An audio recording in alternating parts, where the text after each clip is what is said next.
कापूस खरेदी बंद. अमरावती विभागातील 40,000 शेतकरी अडचणीत.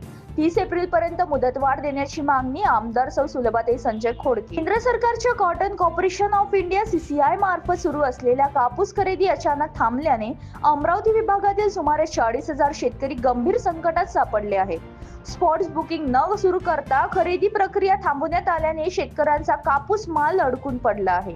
या पार्श्वभूमीवर अमरावतीच्या आमदार सौ सुलभाताई संजय खोडके यांनी राज्य विधिमंडळात औचित्याच्या मुद्द्यांवर CCI मार्फत शासकीय कापूस खरेदीत 30 एप्रिल 2026 पर्यंत मुदतवाढ देण्याची मागणी केली.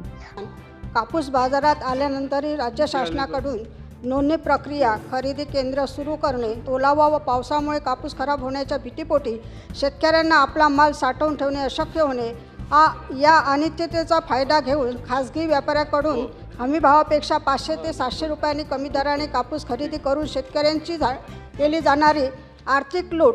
प्रारंभी कापूस खरेदीची मुदत 27 फेब्रुवारी पर्यंत होती. त्यानंतर 15 मार्च पर्यंत वाढ देण्यात आली. मात्र मुदत संपल्यानंतरही स्पॉट्स बुकिंग सुरू न करता खरेदी बंद करण्यात आली.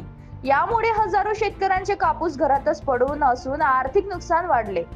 खरेदी प्रक्रियेत अडथळ्यांची मालिका. CCI खरेदी केंद्राची अपुरी संख्या, नोंदणी व स्पॉट्स बुकिंग प्रक्रियेत विलंब, मनुष्यबळाची अभाव, साठवणुकीसाठी गोदामांची कमतरता या सर्व कारणांमुळे शेतकऱ्यांच्या हमीभावाऐवजी 500 ते 700 रुपये कमी दराने खासगी व्यापाऱ्यांकडे कापूस विकावे लागत आहे.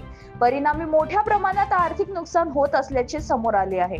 आमदार सौ सुलभाताई संजय खोडके यांनी सभागृहात मांडलेल्या मुद्द्यात म्हटले आहे की साठवणुकीची सुविधा नसल्याने ओलावा व पावसामुळे कापूस खराब होण्याची भीती आहे. त्यामुळे शेतकरी अडचणीत सापडून असून तातडीने उपाययोजना आवश्यक आहे.